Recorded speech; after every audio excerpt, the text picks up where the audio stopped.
first off, we have our gentleman that's falling off the roof. Why did he fall off the roof? There wasn't a knot tied. Wasn't a knot tied at the edge of the roof. Okay, so he was able to slide completely off. Now, in theory, as soon as he lets go of the device, he will stop. That's the way the device is set up. Only if he does one thing, though. What is the most important thing he does when he's setting up his device? Put it in the right way. Jerk test. Okay? If you screw it up, jerk test it. Okay? So he's jerk test is, we know that he's come up here, and he's actually sit there and pulled on it, because if he pulls on the other side, it pulls through. Okay? So I'm sitting in the truck, having my Mountain Dew, and Jake is going, I'm going to yell to Jake, hey, he fell off the roof. What are we going to do? We're going to hand Jake up the rescue bag. Now he's got a clip. Every single one of them has an extra carabiner. You can actually clip it onto your side if you'd like, or carry it just like it is. What's the first thing Jake wants to do as soon as he gets on the roof? Tie himself in. Okay, we're not worried about everything else. I can throw back up the bag and do whatever I need to. He is at this point going to hand the rope to me. Why? He's going to get to this point of the roof and hand the rope to me. That way he doesn't have to go up and down 5 times. Okay? He's going to sit here. He's going to give me the rope. And he's going to go ahead and make his way up. Now, where do I put the rope? Front, back, what? Anybody? Back. Go ahead and say it loud. Back. Why are we going to put it on the back? Because it's not on the front. It's really hard to cut through the rope if we have put it on his front. If we put him on the front here, and we've got 2 ropes coming up the front, when I pull one, I cut one, there's a possibility I'm going to cut through both ropes. If we put our rescue rope on the back, we can go ahead and make sure that if we cut the front, we're not going to cut through both ropes. Vice versa for the roofing guys, or any of you guys that are using the other harnesses with the yellow ropes, it will be mounted to the back. You're going to put it on the front. Okay? And once he's got it all tied up,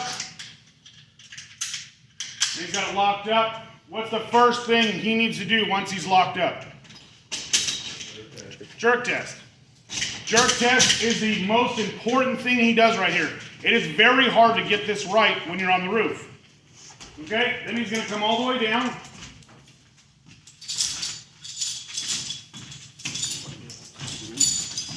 He's going to come down and pass me the bag. Why is he going to pass me the bag? What's on the bag? Knife. Say it louder. Knife. The knife. The knife is on the bag. Now, why would he not just hand me the knife? Knives are sharp. Don't throw knives. It's a good idea. Throw the whole bag. I can catch the whole bag, right? So I've got my knife. I'm getting ready. He's heading back up. He's going to then tension the rope. So we're going to work together. He's going to try to line it up as best as he can where the person has fallen, along with the other rope.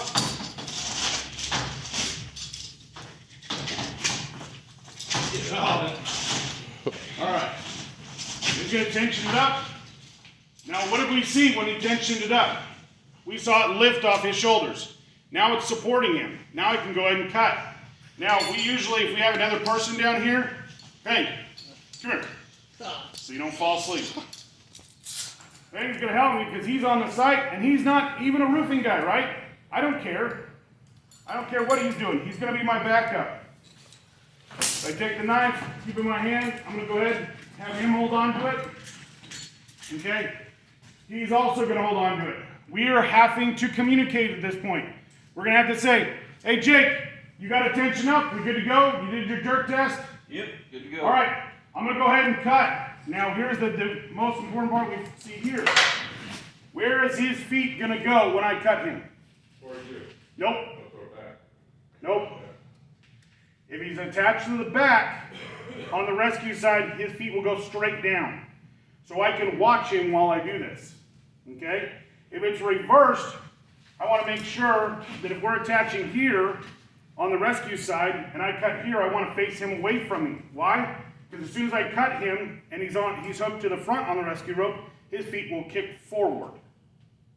So we're going to go ahead and sit there, make sure that we've got the good rope. We want to take the point of the knife. So the point of the knife is going to face the center of your chest. The reason for that is because I want you to take your pinky, stick in there, and I want you to pull forward. Here, it's just this motion. It takes that much to pop through a 10,000-pound rope. You don't have to swipe at it. If you take your hand and put it off to the side like this, you are swiping. That's a chance you're going to hit part of his harness. If you've tied up the rope and the only way you could get it was tied to the front, those are bad things. We don't want to have that, okay? So you're going to take this. We're going to go cutting. Are you ready to cut? Ready. We're going to go ahead and pop it, okay? We popped it. He's coming down. So we've got him released off here. He is going to go ahead and he's going to set down. All right, go ahead and release him down. Go ahead and, Put some tension on. yeah, you gotta lean on, brother. He's gonna let you down nice and easy. You can let go. Yeah, go ahead and ease it down.